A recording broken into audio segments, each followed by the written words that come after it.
All right, Mike. The easiest way for me to explain this is going to be with a video because it's actually a pretty complex subject. So we kind of glazed over it last time I saw you. I really try to focus now on the breathing element of my lifting, which is not profound. This is nothing new because in kettlebell sport, all the lifts are very breathing focused. In any one repetition of any one of the lifts, you're getting many breaths. So something like snatch, which is a pretty simple movement, usually you have 3 breaths per movement pattern, and then you're going to have additional breaths in the rest position. Those breaths might vary in cadence to help control your pacing element, all that. So this is nothing new. That's just how we lift. But I'm going to take it a bit further than that when I train.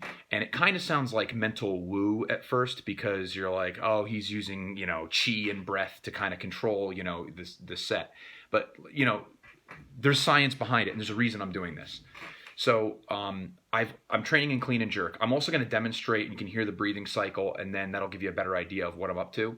But in essence, what I'm going for is, I've beat these lifts to death. I've trained, they say how many thousands of hours for mastery. I'm well beyond that. I've been lifting every day for many, many years. So my body understands the movement pattern, and with the exception of little fixes here and there, my technique is pretty good. It's not perfect, but it's very good. My theory is this can be automatic at this point, and really I want to change the way I think during my sets and change my whole attitude of how I'm lifting. And what I mean by that, usually when you're a beginner, especially, you focus on the panic element of lifting. You're thinking, my muscles are sore, my body's breaking down, I'm tired, my heart rate's high.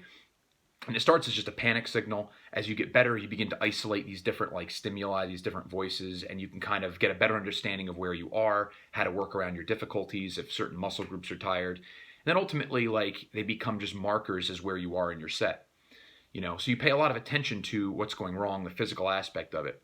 And when you do that, obviously, even if you're very mechanical about it, which I think I am, I go, okay, this hurts, that's just the way it is, it still sends an alarm system to your brain. I'm trying to do the opposite now. I'm trying to focus specifically on the rest and the moments of stillness in every repetition and throughout the set in general, and really focus on controlling my breathing, guiding my movement with my breathing, and controlling my breathing pattern in the proper way. It doesn't mean I'm trying to slow it down necessarily. In some cases I am, but I'm really trying to focus on just stillness, trying to focus on not working every opportunity I get. And there's a lot of benefit there, I think.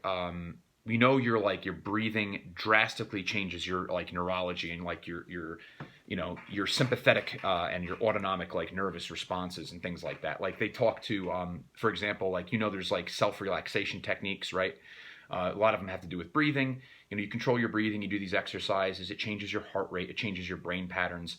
They talk to this about people who are addicts or people looking to break habits and things like that. When you have a panicky response, I need something, I need a drink, I need this ridiculous food or something like that, one of the things they tell you is, to use breathing exercises because they do a couple things.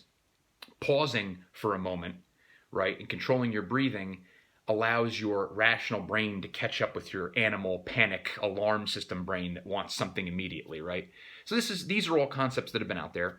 But it's specifically how we, address our, animalistic ideas, and how we control that, what we focus on. If you focus on relaxation, if you focus on stillness, then it lets your rational mind catch up. So my whole purpose with this type of training now and the way I've been lifting is I'm really focusing on those still moments, right? They're not just, when I'm resting in rack is the obvious one, but even throughout the motion, there's lots of little still moments, right? When I lock out up top, even during my backswing. So let me demonstrate the lift I'm doing. And I want to just let you hear a couple of different things. You'll hear the many breaths per repetition, right, taking place, right? So I think in long cycle I do 7 or 8, something like that. That's if there's no rest periods. So I'll do that, and you'll hear, I'll try to really emphasize it. So this is not how I lift typically. This is going to be an overemphasis of breath. Throw my shoes on, the technique will be a little different, but you'll have an idea. So if I'm going to do clean and jerk, which is the lift I'm working on now, I said I think it's 7 or 8. You can count the exhales, but there's a cyclical breathing pattern, and the size of the breaths change depending on the demand. So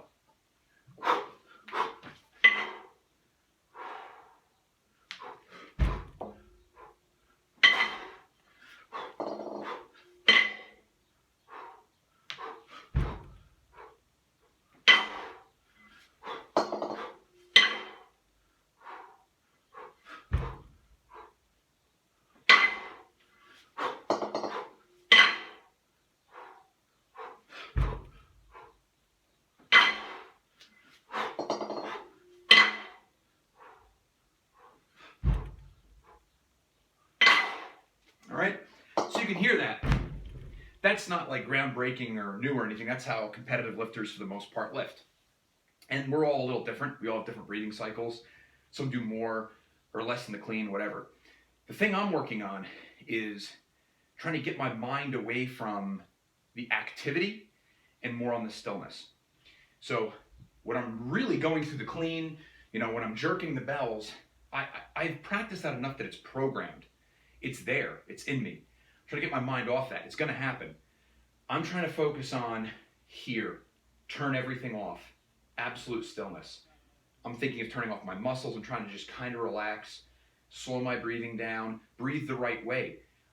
There's different breathing postures I'm using. So when I'm here, because I take fairly long rests in the rack position, I'm breathing here, if that makes sense. I'm expanding my thoracic spine. I'm breathing behind myself. So I disturb nothing happening here. I can rest. When I'm going to clean the bells, I breathe forward. Right? I take a big breath. I expand my rib cage. I expand my stomach. That'll let the bells flow automatically. So the automatic movement is even started by my bigger breath. That bigger breath also helps me think relaxation as I go into this position here. Rather than a quick panicked breath, I start the movement with a relaxed breath. Same thing in the jerk when I'm going overhead. Right? I work with my body. I'm getting rid of the air, in my thoracic cavity, so that the bells connect to me. Then as I go up, I expand. So rather than creating intra-abdominal pressure, lifting like it's heavy, right, I'm doing the opposite. I'm connecting and I'm using the mechanics of my breath itself to help me produce power. In addition, that big breath, getting that oxygen there is almost a moment of release and relaxation because, it's being associated with the movement. But also, after being in rack position, it's associated with, oh my God, more air, So actually, sometimes the jerk motion and the lockout overhead are points of relaxation for me. So it's literally flipping everything into focusing on relaxation. And the point is, why is this important? Just the idea of getting your mind away from the physical toil, the stress of the actual lift, and getting it totally centered on, the relaxation portion. Here's the real trick: to relax. So now your mind, your cognition, everything is focused on that, and the movement happens automatically.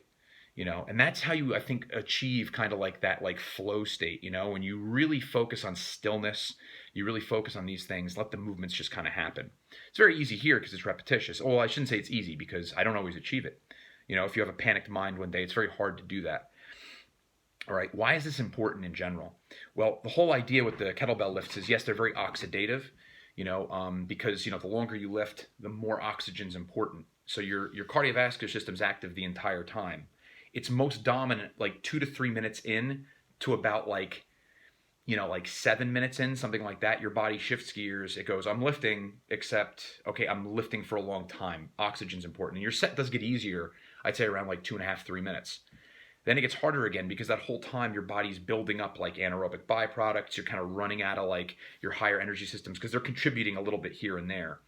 But the more you can stay focused on it being rhythmic, being relaxed, right, the more you're going to draw energy from your oxidative system. The more you can keep your nervous system suppressed, focused on relaxation, the less you're going to draw from those higher energy systems, where even if the weight's not that heavy, if I'm excited, if I'm fully pumped up, if I'm really focused on output, I'm going to get energy out of those systems and they're not going to last as long. I'm going to get tired quick. And attitude totally changes. I've done this many times in competition. I go out and I'm excited because I'm at nationals or whatever. And I feel like shit, 3.5 minutes into my set, I'm like, dear God, this feels like it's been 10 already because I'm drained. I've had that adrenaline dump. This is the opposite. I'm focusing on staying as relaxed as possible.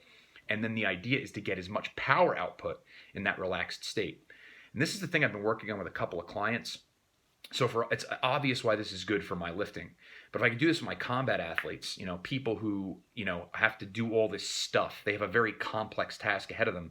If I can get them to train this way and get their bodies used to putting out a tremendous amount of energy, relying on those lower energy systems, that oxidative energy system, not relying on the other things as much, you can get a tremendous energy output without overstressing yourself. And also it'll just help you keep a calmer mind, because whatever pace you're going at that point, and it's never going to be perfect in a fight, obviously, you can't be expecting everything, you can't be prepared for everything, but the idea is for them to really be able to, tap into a lot of power without stressing or feeling like they're tapping into a lot of power. So the idea is like this cognitive shift away from effort, and the cognitive shift is towards relaxation while at the same time giving as much as you can, staying in that relaxed state. And I think that's obviously experience provides that for people. But this is the first time I've really focused on that idea behind the training itself.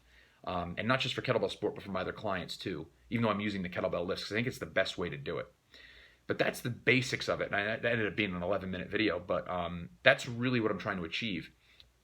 So yeah, that's it. I think I answered your question, but really it's an attitude shift. It's an idea shift. It's really focusing on a totally opposite angle or opposite involvement, a whole portion of the lifts themselves that you're not typically focused on, and trying to get your mind and body to kind of stay in this zone, as opposed to focusing on the panic, focusing on the things that are going wrong, right?